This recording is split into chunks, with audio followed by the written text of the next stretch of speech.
Hi. Hi there. Hello. Good day.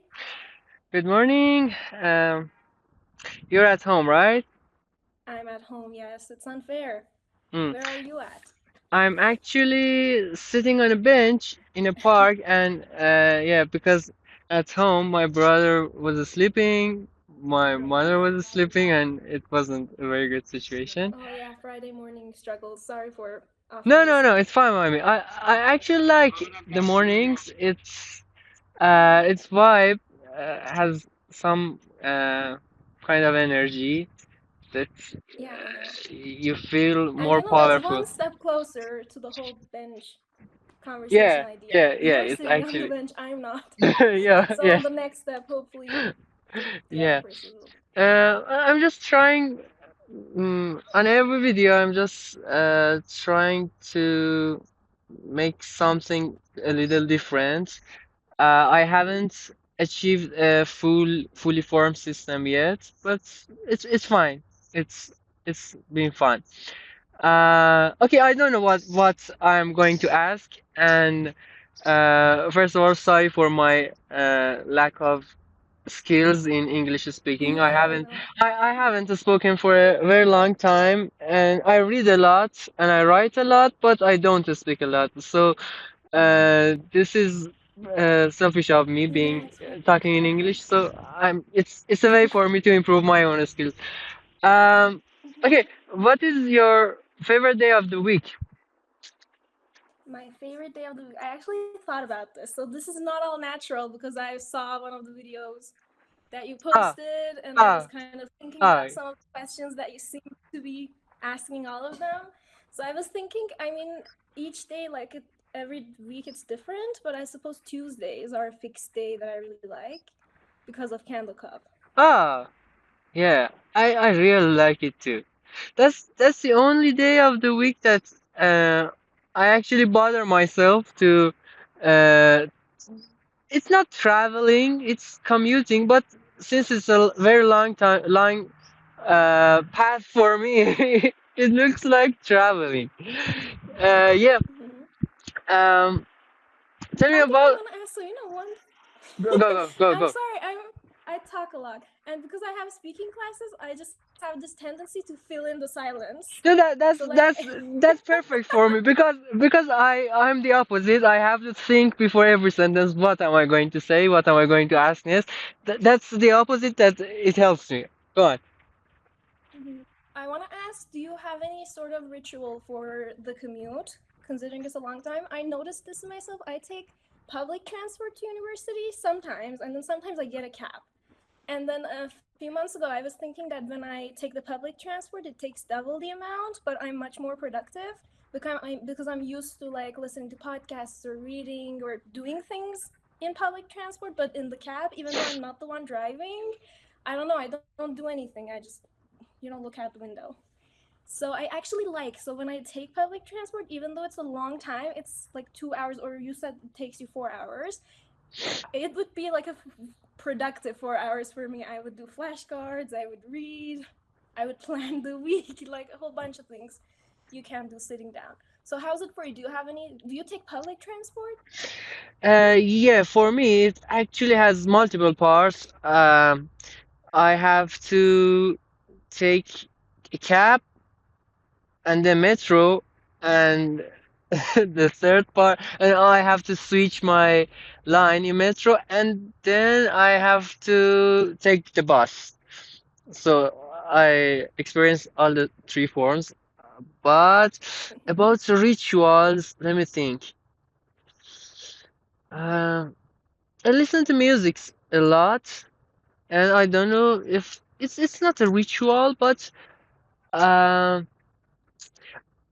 when I'm in a good mood and I'm listening to a song that I enjoy a lot, I look at faces of the people in metro and I wonder how they are feeling right now. Are they happy? Are they tired? Are are they going to their houses and they want to rest, or they're going to work? I just think about what's going on in their minds. And what about you? Do you enjoy being in a crowded bus full of people, or Well, do you something wonder I about actually them? really struggle with times. I do. I mean, I don't. I have a friend. I remember early when we had just become friends. One time she told me that, like when I'm in a car looking at people, I write stories in my head for them. Like Mm, if I see that they're holding a bouquet, I'm like, okay, that's where this bouquet came from. Like entire stories. I don't think I'm imaginative as that. Maybe if I tried, I feel like maybe I don't really focus on something like this, on trying to be creative or creating that stories or wonder about it. So I'm a little bit like my head is a little bit on the surface level. I just look at people. I mm. don't really think about them. But in terms of public transport, actually, that's something I struggled with a little bit, especially in the afternoons. People look really depressing, Oh and yeah.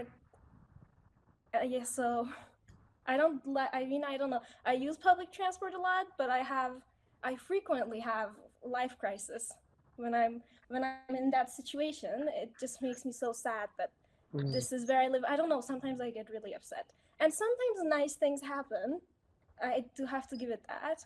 I don't know, like someone sings, or people sing along to someone who's singing on the metro, or like maybe two people went shopping and they're taking out everything they bought, showing it to each other, or someone's eating, like maybe they got a bag of chips and they're eating it in the metro. You can tell that they're really hungry and they're really enjoying it. There are those moments too, but a lot of times, both in the mornings and in the afternoons when it's really crowded, a lot of people seem extremely tired, upset, and scrolling on their phones and not even enjoying it. It makes me, most of the times, it's a depressing scene. mm. I get it. What is your coolest? What's the coolest thing that has happened to you in this setting? Coolest For memory this, of well, Metro, maybe. I don't remember it now, so nothing that cool has happened ever for me to remember it. But I'm a little, I don't know, I'm slow somewhat, and sometimes I'm engaged because I do things on the subway. I'm not paying attention to my surrounding a lot. So there has been times when I was in the way and people yelled at me, and they were Mm, like, "Stop my blocking the way." I get it. My coolest one was um, once I was studying English. I was studying grammar use advanced book. Maybe it was a green book. Not many people read that. That's not very. Uh, but I was reading and suddenly I saw someone uh, is sat beside me and he was reading the same. And we talked, and I found out he's a podcaster, and he has a Metro podcast. He sits in Metro and records his voice while the Metro goes on, and he changes. He might sometimes change his line, and uh, that was that was fun thing too. And I thought about it. I thought maybe. Um, In addition to a strangers on a bench concept, a strangers on a train can be a podcast too. And I really thought about it because I have lots of time in metro. But the problem about it is that you don't know when each person is going to take off, and how much time Actually, I think that's a do you nice have? twist. Yeah, yeah, right. Yeah, now that I'm thinking about it, it's more exciting. That's the twist about it. I And don't know. if the conversation is really like taking off, you can leave the train with them and then go sit on a Yeah. bench somewhere Yeah. and continue. Yeah, actually. Oh, I that's that's very good. I do want to also Maybe add I something do. else. With the What? park thing, I feel like with the park, with going into a park and Mm-hmm. talking to people on the bench, Mm-hmm. I mean, that's worth thinking about that. How many people are in parks nowadays? How often do you go in a park? Hmm. or the kind of actually I don't know. Are there specific kind of people you want to talk to? Because I suppose the whole concept is around not wanting there to be a type of person you want to Hmm. talk to, but then Actually, the metro gives you access to all kinds of yeah. people. Actually, I would like to talk more with the people that's around my age, people that Mm-hmm. are somehow young, and I would like to talk with them about how they are thinking about their future, what are their plans for the future. But a sad thing is that I don't know how is it in other countries, but at least in Iran or at least in the place where I live, most people are just elders in park, and it's like uh, it's like they all have grown weak, and I don't know, maybe they have some diseases, and their doctors have forced them, okay, you have to go to park, you have to take a walk every. I think young people are missing this. I don't know, or I just like to see more youngsters in park. But yeah, I think I'm open to talk to anyone. Do you go to the park yourself? Yeah, it's um I think Nietzsche has a quote about walking, or is that it's something like this. Uh, Never trust a thought that occurs to you uh in your room while you're not moving. It's something like that. I'm not memorized. I've not memorized it word by word, but it's something like that. And he says, if you want to be creative, if you want to um, if you want to think freely, you have to walk. You have to be in the open air.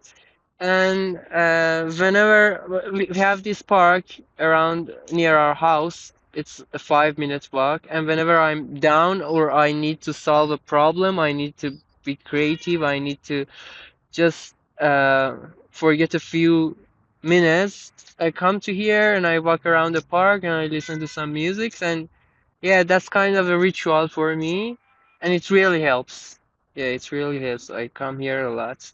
And how about you? Do you Parks. go Yeah, to, there's a park close to our house. or do I you have don't.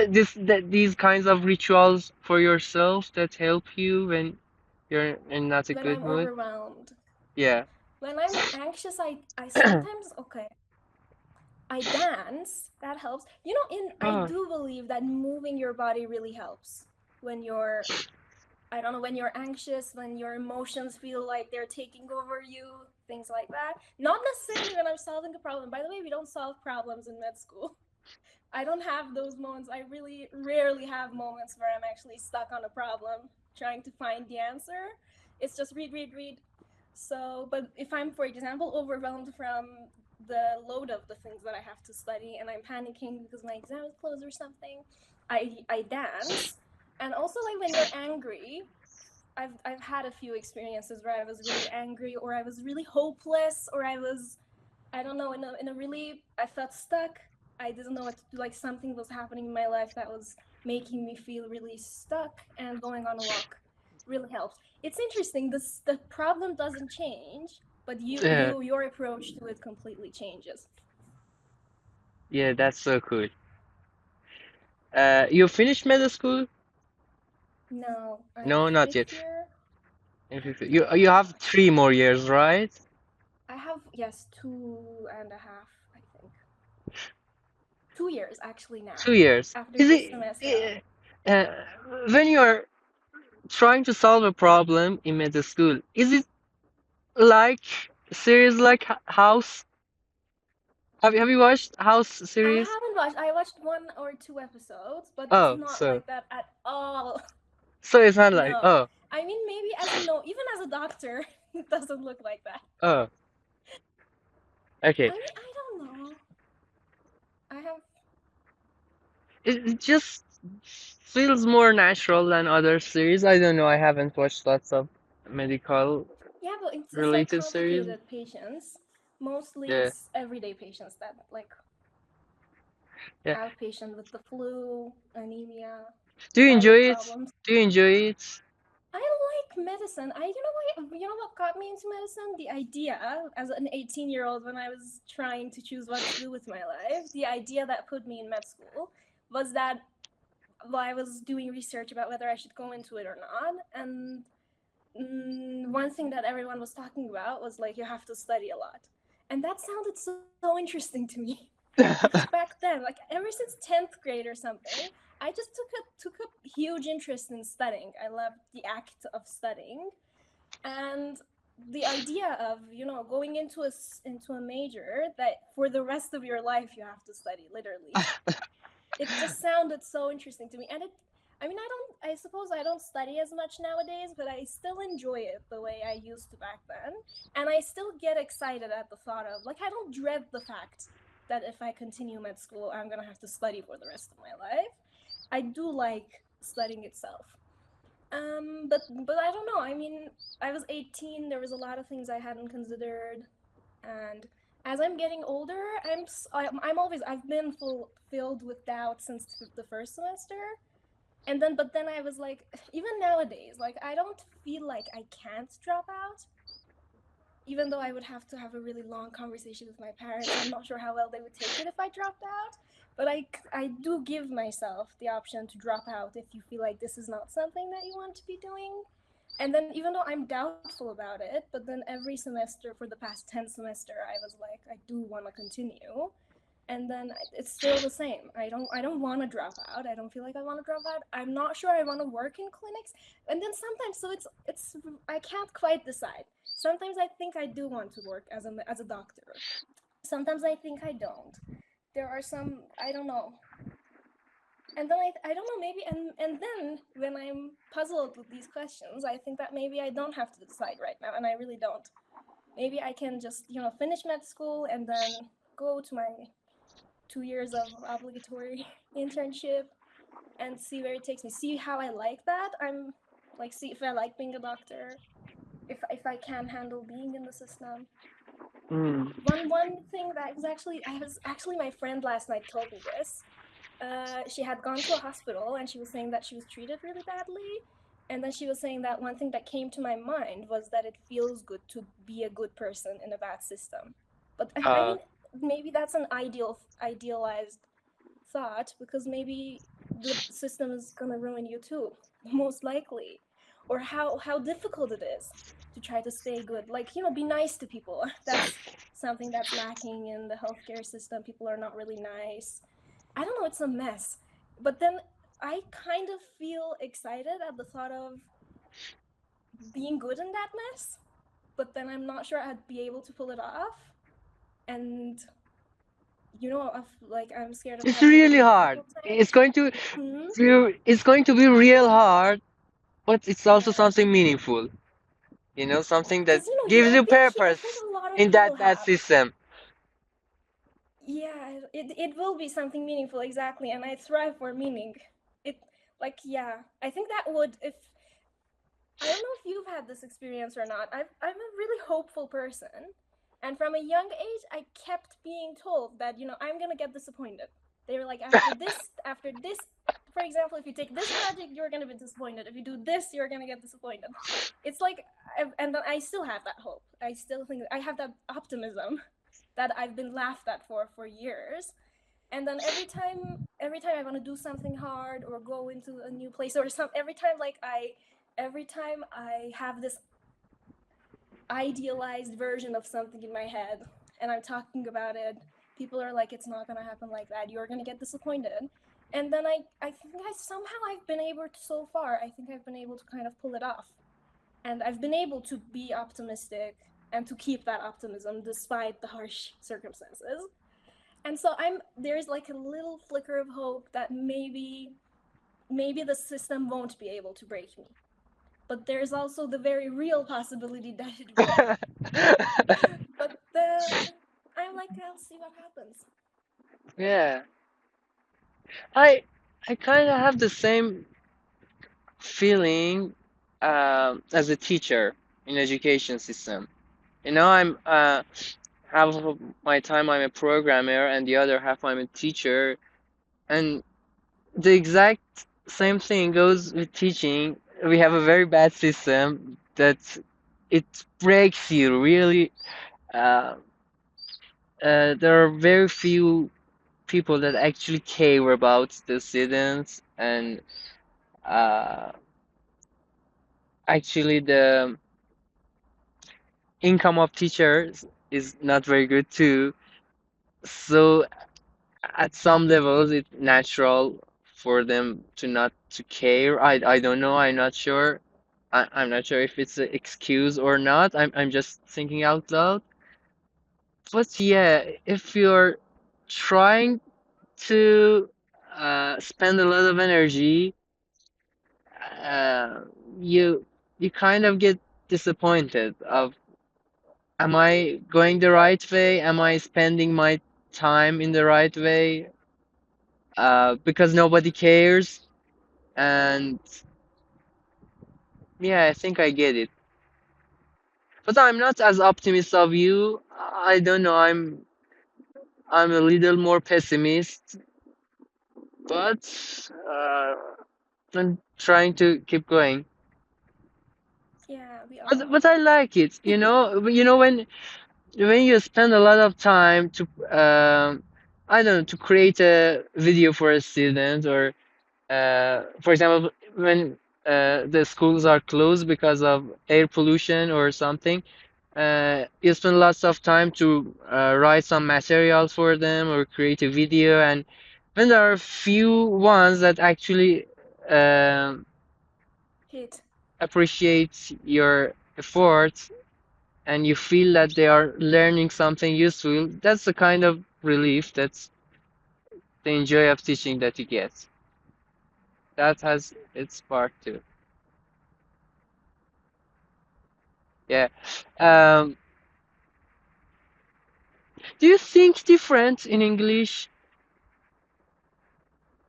Do I think I think I'm another person when I'm speaking Persian or when I'm speaking English. I think I'm two other people.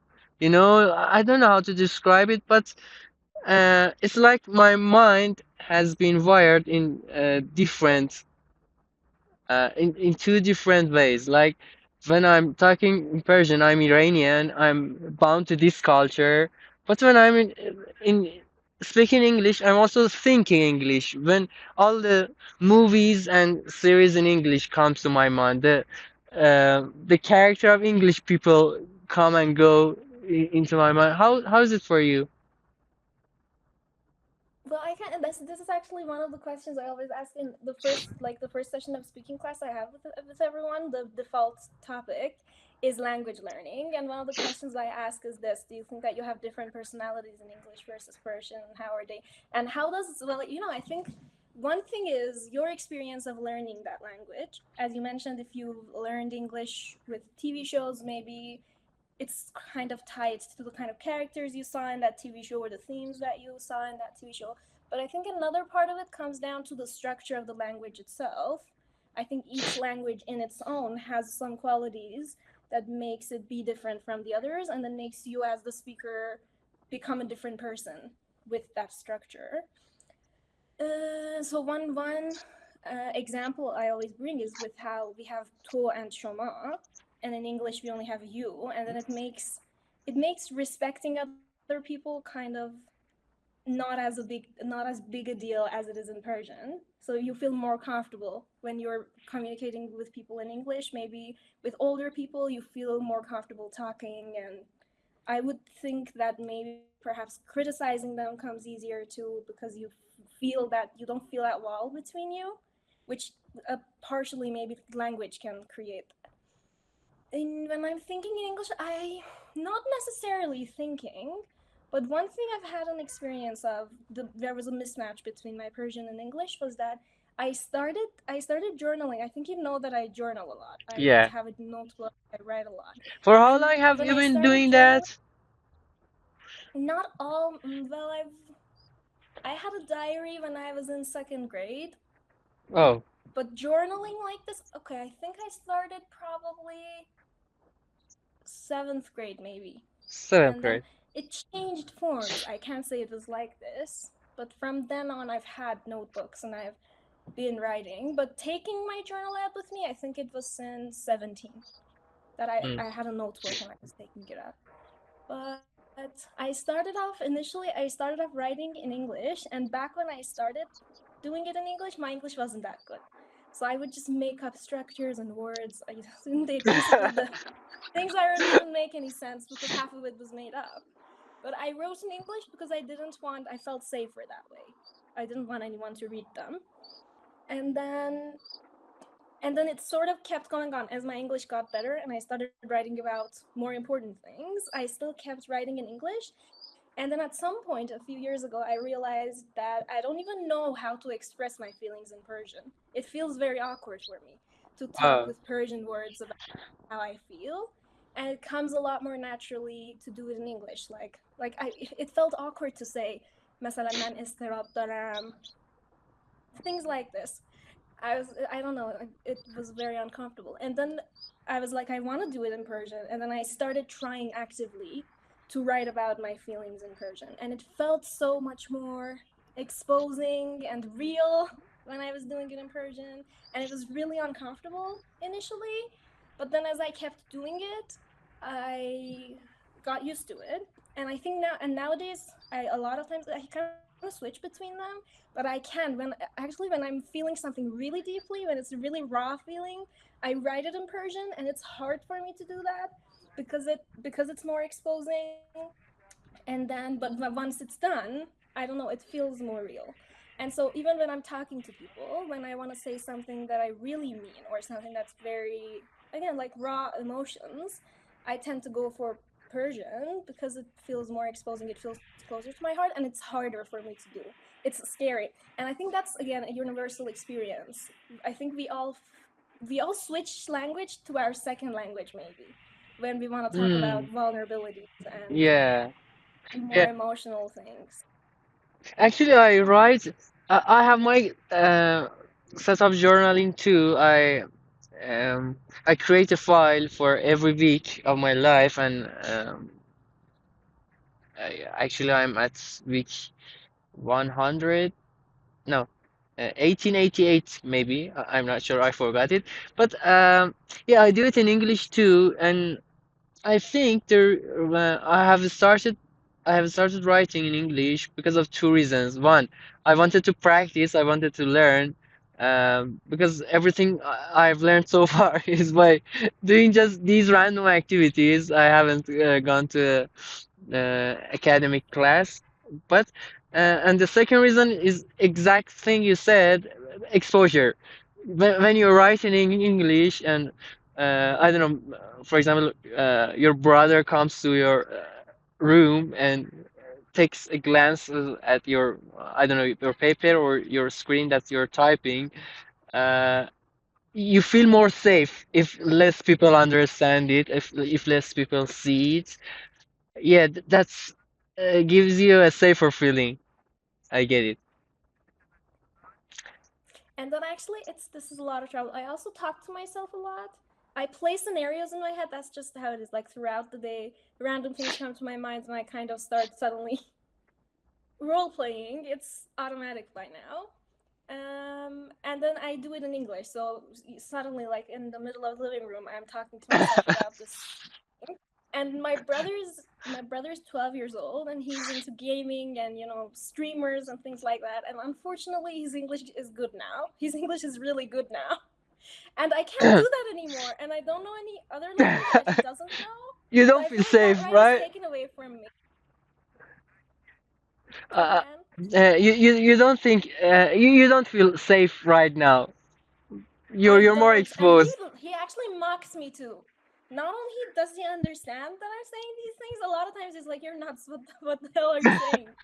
And no, I Uh, feel like my freedom has been taken away from me, and I really need to not live in the same house with him anymore. mhm. Go learn some ancient languages or some made up languages like talking languages or things like that.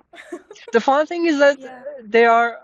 actually available to learn in Duolingo or applications like that. Mm. It's, If I so- could actually, you said Duolingo, I could learn German. That would do the work too. yeah, it's also so hard. It's a great uh, yeah, it's great wall for not being intruded. You mentioned you dance. Um, what? Don't dance professionally. I know. As a ritual to get relieved or to run away from the thoughts, right? You know, I think it started off a few years ago as an activity to because I had body problems. Like I had body image problems and things like that. I didn't feel comfortable with my body. And at some point I started dancing just again like to go against it. It was something that was uncomfortable for me. I didn't feel like I should be doing it, so I was like, I'm gonna do it. I'm gonna do it until it feels good because that's how things work in life, right? You're bad at something, you do it until you're good. So I started dancing as both like as a way of as a way of like this is something I'm uncomfortable with. I would like to be someone who dances, but I'm not right now. So I'm gonna keep doing it until I feel comfortable with it. And then as I kind of danced, it was one of the things that made me feel much more comfortable with my body. I had an exam 2 months ago. It was like a really hard exam. And for, I think for 7 days, I stayed home to study. And then the day went on like 45 minutes of studying, 10 minutes of dancing, 45 minutes of studying. And then the moving really helps with taking the anxiety away. Mm, It does wonders. that's so good. That's so good. Actually, خسته نباشین. خوب هستین؟ مخلصیم زنده باشین. Um, yeah, what I was going to say, I totally forgot what I was thinking. Um, oh, you talked about mm, you you're passionate about reading and studying, and that's what got you into med school. That kind of looks like a superpower to me. I don't know. To I don't study that though. No, what? it What? sounds like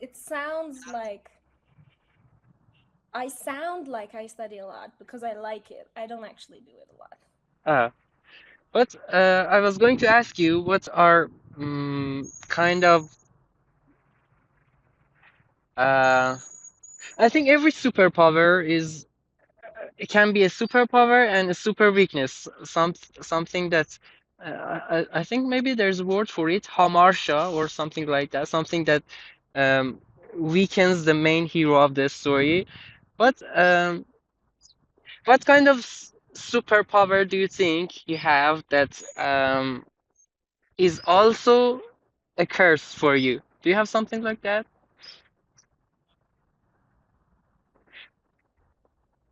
I haven't thought of this, like what my superpower is. But I was the other day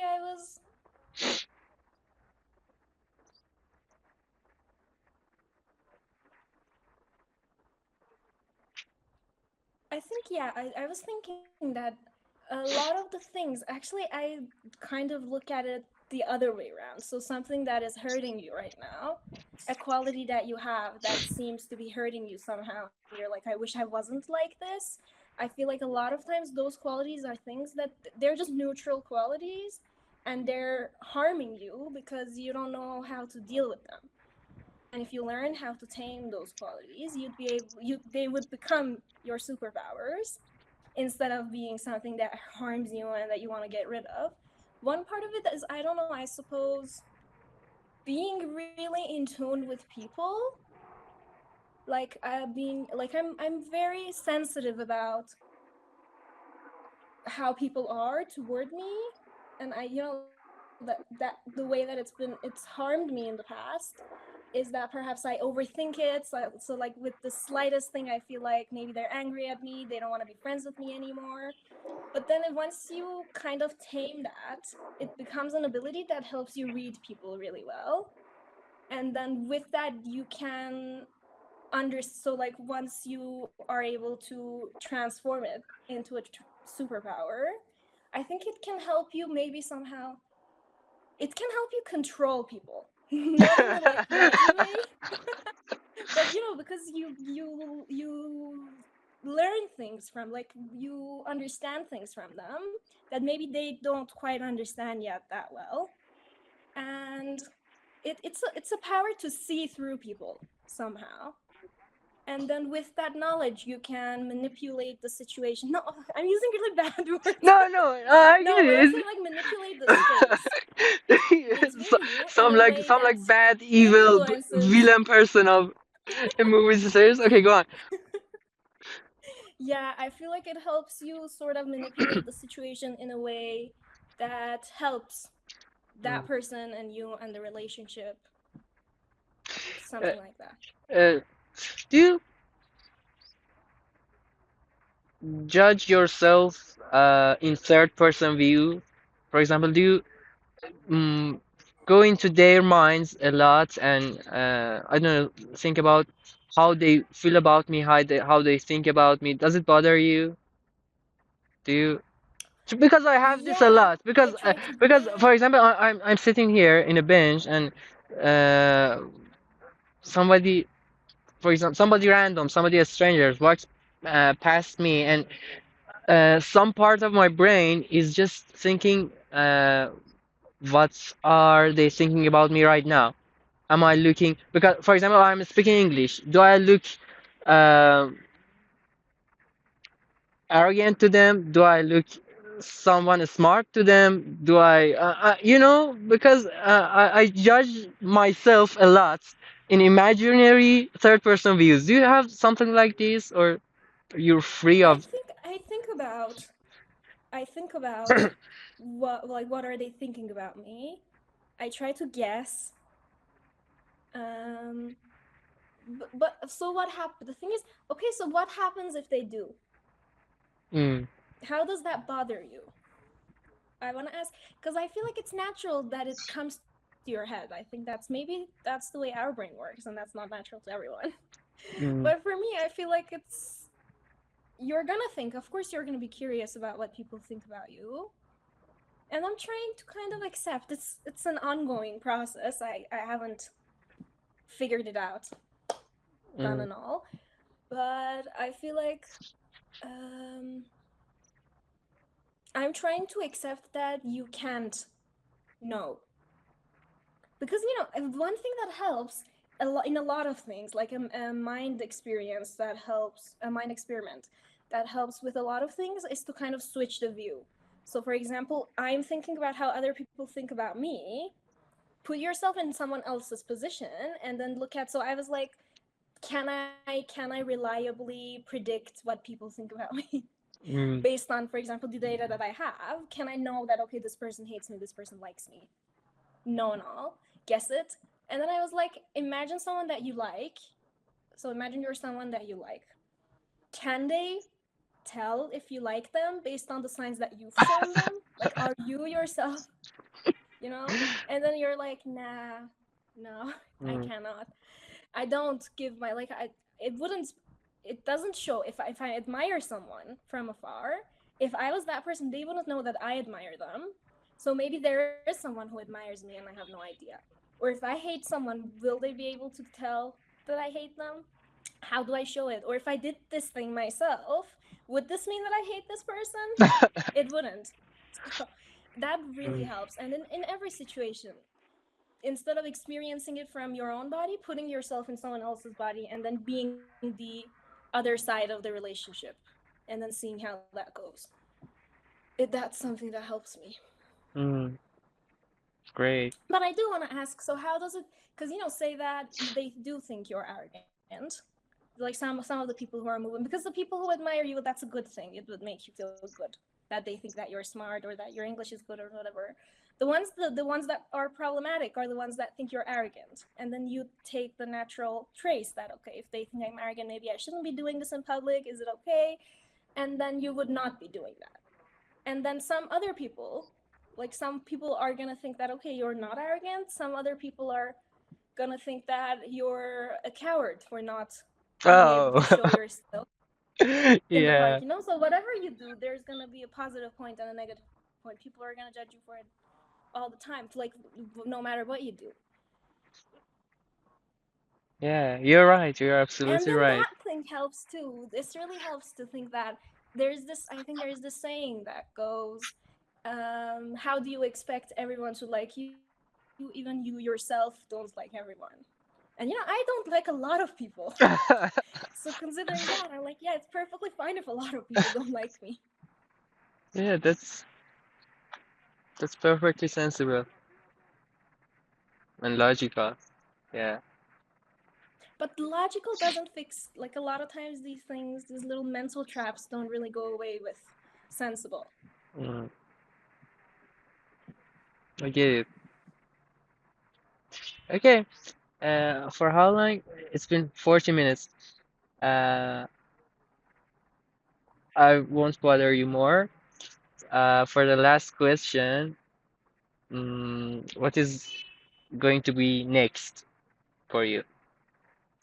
In short term, in long term, But in metaphorical what, terms, or whatever way you want to say it. what is going to be next? Well, last night I wrote a little bucket list of little things to do in life that Oh, would so bring me let's enjoyment, not things. let's not finish our our talk. Talk about your bucket list. I want to hear about it. Hmm. If you like, I mean, I if don't you're know. I not was thinking that I private. don't really. No, I mean, I used to have. Well, see, that's what I was struggling with. Yesterday, I was this. You know, we were reading this book on psychoanalysis. I started another book, and then in this book, it was talking about how psychoanalysis is about the question of how to live and how to live happily and happiness and all of that. And I was thinking that I have not dwelled with this question for maybe, I don't know, 2 years or something. And it used to be a question I constantly asked myself, like what are we supposed to do with our lives? What is meaningful to pursue? And or you know, at some point, I think it was really what I used to think whenever I thought about what's worth living in life. I used to think that, okay, if you're on your deathbed ready to die, I would like to look back at my life and think that I'm happy with this, that I've lived a good life. I was like, you know, I don't care about like money, I don't care about fame, about this, about that. What I want from life is that if I die, I can look back at my life and think that, okay, I've lived a good life. And then there's I would do it so all much over more. again. Come again? Uh, you would be able to see that I would do it all over again if I gave us. I would, yeah, Yeah. yeah, something. And then I was thinking that, you know, and then that's a really problematic view because they can give you LSD. Is it LSD? Recreational drugs Yeah, yeah, on your yeah. deathbed, and you would be Yeah. perfectly happy, like dying perfectly happily, no matter how you lived your life. Or I don't know. Or you know, something else is like you can be someone who is more satisfied with life in general. I feel like some people are more satisfied with life. Some people are less satisfied with life. And then if you're the kind of person who is just genetically more satisfied with life, you're going to be happier with having less. So that doesn't necessarily mean your life was objectively better lived. It just means that you take it better. So, and then a few months ago, I was writing and I was reading what I had written, and I had written that it doesn't really inherently matter, does it? Like even if you're at your deathbed and you're unsatisfied with the life you've lived, so what? You're gonna die. Like we don't matter all that much at all. Even if our life has significance for us, but I don't know, kind of putting yourself in this position of just this one tiny human being who's gonna die very soon and everyone will forget about it and all that, it makes it feel like it doesn't matter how you live all that much. What if on your deathbed you are unsatisfied with your life? What if you sit there and you're thinking, ah, oh, I haven't done all of these things that I wanted to do, and then you die, and then you don't exist to mourn lack of them anymore. So I was thinking that it's been so long since I had a goal that I really wanted to reach, and I don't I have goals, but I don't get unhappy if I don't reach them. I can deal with not reaching them. So like no matter like whatever exam I set for myself, if it's like I want to get this specific score or I want to reach this specific thing or I want to be friends with this specific person, you know, whatever achievable thing that I imagine for myself in the future, I can also imagine not getting that and being happy. And that takes away Mm. the motivation. You're like if I don't feel the urgency to reach that thing, then I'm not going to try as hard for it and it's not going to matter to me all that much. And then so I don't know, it made me feel like how pointless my life is. Like what am I working towards? But And then that so mindset is very powerful. You know, you think, okay, if it's I'm not yeah, going to achieve it, it's a it's fine. double-edged sword. Yeah, It can be very powerful, but then it can also be very depressing. yeah. Do So you I have? was right. So I wrote a few little. These are like little things. They're not bucket list material type of thing. There was, on my bucket list, for example, I wrote like a real kind of bucket list a few years ago. On it, there was things like I would like to do a TED talk one day, things like Hmm. that. But then, to be entirely honest with you, if I never give a TED talk, will I be happy that I have lived? Yeah, I'm not gonna feel too sad about it, and I can't think of anything that would make me too sad not to have it if I'm having other things that are making me happy.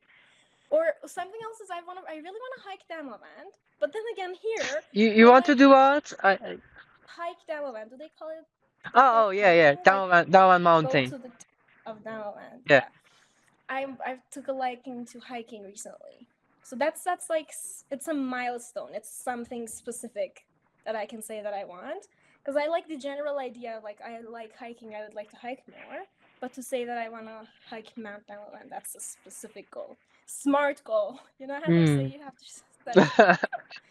But then the truth is, if I get sick while hiking it, I'm not gonna be like, okay, I'll come down. If they tell me that, halfway it's not healthy for you to go any up, I'd be like, okay, It I actually didn't. I, happens to I lots went of through it. people, and it's natural.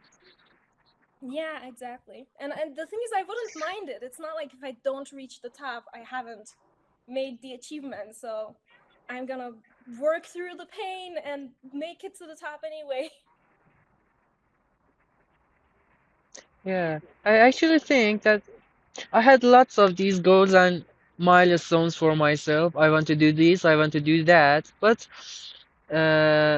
the problem is, the older I get, the more I understand that those tendencies are not natural. They are planted inside me by culture, by parents, by society, and uh, you know how is it like when every child talks to their father and mother, and they say, okay, you're going to be a doctor, or you're going to be an engineer, or the third option, you're going to be a pilot. It's not out of these three, and uh, yeah, no, I used to like to do very big things, become very powerful or very famous or very all the very things, very with different adjectives, and but the older I get, I more enjoy and appreciate the just simplicity of just walking here with these trees and uh, not achieving anything big, you know? Yeah, Yeah, I'm like this these days, and it has a positive side that I'm able to enjoy my simplicity, and the negative side is also that I feel a little lost, because I used to have lots of goals and big dreams and uh, some passions that turned on the flame inside me to be strong and powerful. But now that I don't have them, now that you don't care, okay, uh, if we're going to decide that we're not hiking Damavand Mountain, that's fine. When you're fine with that, you actually lose some of your I don't know, some of your daily motivations. It's your again a drive. double-edged You sword. use drive. Yeah. Yeah, it's like that. It's Yeah, like exactly. that. I guess that's like a common struggle we have. We're struggling with the same thing, how to keep the flame alive without falling into the trap of those Mm, preset achievements that was set for us by the, I was mm. gonna say government, by the society and the culture and family. Yeah. All right. I really enjoyed talking with you. Um, Me too. but again, to answer is in maybe short term. What's going to Mhm. be next for Rayhana in All right, terms I was of saying that. terms of So my what's next is that I'm gonna try to do these little things and see if mm, they give me back my drive. mm, I have a little calcifer, I suppose. I can imagine it like that. You know calcifer from what? Howl's Moving Castle, the little fire, calcifer. Have you Uh, watched the animation Howl's Moving Castle? yeah. I remember it. Yeah. He was talking and he was a fire. He was a flame. Yeah, That was exactly. kind He of was a strange. little Okay. fire. Yeah, I remember it. I remember It him. was like I don't know, someone's so Mr. John would, Mm, Tashi John. So yeah, I'm gonna try to find my calcifer. mm. Okay. Great. I really enjoyed talking with you. Thank you for your Me too. time. It Thanks was for really having joyful. me. And I again, hope you keep making these videos. I sure will do. And again, sorry for my lack of skills in No, English. no, nobody. I'm not as good as you in English, but I really enjoyed listening to your accent and your Oh, thank everything. you. You're welcome. Okay. So, okay, flatter. Take Have a care of good day. yourself. Thank you You too. Have a again. great day. Goodbye. Bye bye. Bye.